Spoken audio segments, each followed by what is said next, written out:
আসসালামু আলাইকুম। নামজারি আবেদন করতে কি কি ডকুমেন্টস লাগে এবং কিভাবে নামজারির আবেদন করবেন, কোন জায়গা থেকে করবেন বা নামজারি আবেদনের প্রক্রিয়াটা কিভাবে সম্পন্ন হয়, এই বিষয়টা নিয়েই আজকে আমরা পুরো ভিডিওতে আলোচনা করব। তো চলুন আর দেরি না করে মূল ভিডিওতে চলে যাই। ল্যান্ড টেক 24 চ্যানেলের পক্ষ থেকে আমি আব্দুর রহমান আছি আপনাদের পাশে। আমরা আজকে যে বিষয়টা নিয়ে আলোচনা করব সেটা হচ্ছে যে নামজারি করার টোটাল প্রক্রিয়াটা নিয়ে। প্রথমত আমরা জেনে নিই যে নামজারির আবেদন করতে কি কি ডকুমেন্টস লাগে। তার আগে আমাদের জানতে হবে যে নামজারির আবেদন দুই ভাবে হয়ে থাকে। প্রথমত হচ্ছে যে দলিল মূলে নামজারি, অর্থাৎ আপনি যদি একটা ভূমি বা জমি ক্রয় করে থাকেন, কারো কাছ থেকে ক্রয় করে থাকেন দলিল মূলে, তাহলে সেটা হচ্ছে যে দলিল মূলে সম্পত্তি। আর হচ্ছে ওয়ারিশ মূলে। ওয়ারিশ মূলে মানে হচ্ছে যে পৈতৃক ওয়ারিশ মূলেও হতে পারে, বা মায়ের ওয়ারিশ হতে পারে, অথবা ভাইয়ের ওয়ারিশ হতে পারে, বোনের ওয়ারিশ হতে পারে, স্ত্রীর ওয়ারিশ হতে পারে। ওয়ারিশের জমিগুলো নামজারি। তো আমরা প্রথমে জানি যে দলিলের সম্পত্তিগুলো কিভাবে নামজারি করতে হয়।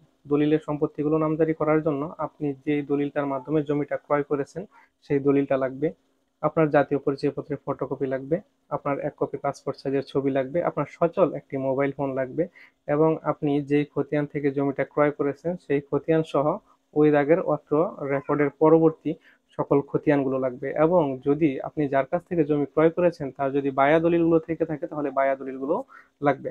এটা হচ্ছে দলিল করার ক্ষেত্রে, মানে দলিল মূলে ক্রয়কৃত সম্পত্তি খারিজ করার ক্ষেত্রে এই ডকুমেন্টস গুলো লাগে। আর যদি আপনি ওয়ারিশ মূলে নামজারি করার জন্য আগ্রহী হন, তাহলে ওয়ারিশ মূলে করতে গেলে যে আপনি যদি আপনার বাবার সম্পত্তির নামজারি করেন, তাহলে আপনার বাবা যদি কারো কাছ থেকে ক্রয় করে থাকে সেই দলিলটা লাগবে। আপনি যদি ওয়ারিশ মূলে করেন, আপনার বাবারটা যদি করেন, তাহলে আপনার বাবা যে মারা গেছে সেই মৃত্যু সনদ লাগবে, ওয়ারিশ সনদ লাগবে। ওয়ারিশ সনদে লেখা থাকবে যে কয়জন ছেলে মেয়েকে রেখে গেছে। আর এই ওয়ারিশ সনদটা আপনি পাবেন কোথায়, বা মৃত্যু সনদটা পাবেন কোথায়?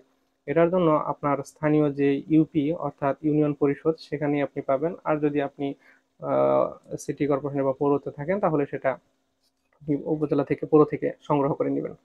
তো এই মৃত্যু সনদ, ওয়ারিশ সনদ, দলিল থাকলে সেই দলিলটা, আর সবার ওয়ারিশ মূলে খারিজ করার ক্ষেত্রে বা নামজারি করার ক্ষেত্রে সবার জাতীয় পরিচয়পত্রের ছবি এবং পাসপোর্ট সাইজের ছবি লাগবে। সবার সবার একত্রে করতে হবে। যদি আপনি চান যে আপনার টুকু আংশিক করবেন, তাহলে সবাই মিলে আগে বন্টননামা দলিল করে সেই দলিলের ভিত্তিতে আপনি আলাদা খতিয়ান বা আলাদা খারিজ করতে পারবেন। তা না হলে আপনি আলাদা হতে পারবেন না বন্টননামা দলিল ব্যতীত। তো আমরা কি কি বিষয় জানলাম? আমরা জানলাম যে কিভাবে কি কি ডকুমেন্টস এর মাধ্যমে নামজারি আবেদন করবেন। এখন হচ্ছে নামজারি আবেদনটা আপনি কোথায় গিয়ে করবেন, কার কাছে করবেন? এই প্রশ্নটিতে প্রথমেই আসে যে আপনি যদি অনলাইন সম্পর্কে যথেষ্ট ধারণা বা জ্ঞান থাকে, তাহলে আপনি নিজেই আপনার মোবাইল বা ল্যাপটপ অথবা ডেস্কটপের মাধ্যমে আপনি নিজেই আবেদন করতে পারবেন। সেটার জন্য land.gov.bd এই ওয়েবসাইটটিতে গিয়ে আপনি লগ ইন করার মাধ্যমে আবেদন করবেন। আর যদি আপনি এই সম্পর্কে কোনো জ্ঞান না থাকে, তাহলে আপনার কি করতে হবে? তাহলে হচ্ছে যে ভূমি অফিসের সামনেই যে দোকানগুলো থাকে, কম্পিউটারের দোকানগুলো, সেই দোকানগুলোতে গিয়ে আপনি নামজারির আবেদনটা করে নিতে পারবেন, অথবা যে কোনো একটা কম্পিউটারের দোকান থেকে আপনি আবেদন করতে পারেন। আপনি চাইলে ভূমি অফিসে গিয়েও করতে পারেন, তবে ভূমি অফিসে যদি আপনি না যান তাতেও কোনো সমস্যা নেই, আপনি বাহির থেকে ওটা করে নিতে পারবেন। আবেদন করার পরে প্রসেসিংটা কি? আবেদন করার পরে আপনি যে তথ্যগুলোর মাধ্যমে আবেদন করলেন সেই তথ্যগুলো দিয়ে একটা ফাইল করবেন, সেলাই করে একটা ফাইল করবেন। ফাইল করার পর এই ফাইলটা আপনি জমা দিবেন ইউনিয়ন ভূমি অফিসে, অর্থাৎ ইউনিয়ন ভূমি সহকারী বা ইউনিয়ন ভূমি উপসহকারী কর্মকর্তার কাছে। সেই ইউনিয়ন ভূমি সহকারী কর্মকর্তা সেই ফাইলটাকে যাচাই বাছাই করে দেখবে, যদি প্রস্তাব দেওয়ার মতো হয়, সকল কাগজপত্র যদি সঠিক এবং ঠিক থাকে, তাহলে সেটা আপনার প্রস্তাব দিয়ে দিবে। আর যদি কোনো কাগজে ভুল থাকে তাহলে সেটা আপনাকে ইউনিয়ন ভূমি সহকারী কর্মকর্তা অবগত করবেন যে এই কাগজটা আপনার ভুল আছে, এটাতে ত্রুটি আছে, এটা সংশোধন করে নিয়ে আসেন।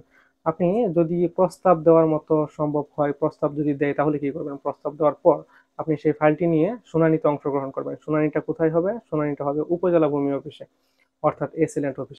এসিলেন্ট অফিসে সেই ফাইলটি নিয়ে শুনানিতে অংশগ্রহণ করবেন। অংশগ্রহণ করার পর যদি তারা দেখে যে আপনার সকল কাগজপত্র এবং ডকুমেন্টস ঠিকঠাক আছে, তাহলে এসিলেন্ট স্যার সেটাকে মঞ্জুর করে দেবে।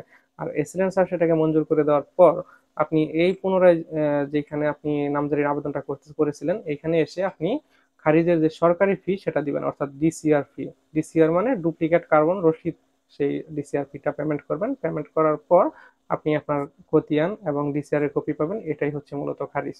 আর এই ডিসিআর পেমেন্ট আপনি দোকানে না গিয়ে আপনি নিজে নিজেও, যদি অনলাইন সম্পর্কে ধারণা থাকে তাহলে আপনি নিজে নিজেও মোবাইলের মাধ্যমে পেমেন্ট করতে পারবেন এবং নিজেই যে কোনো একটা কম্পিউটার দোকান গিয়ে প্রিন্ট আউট করে বের করে নিতে পারবেন।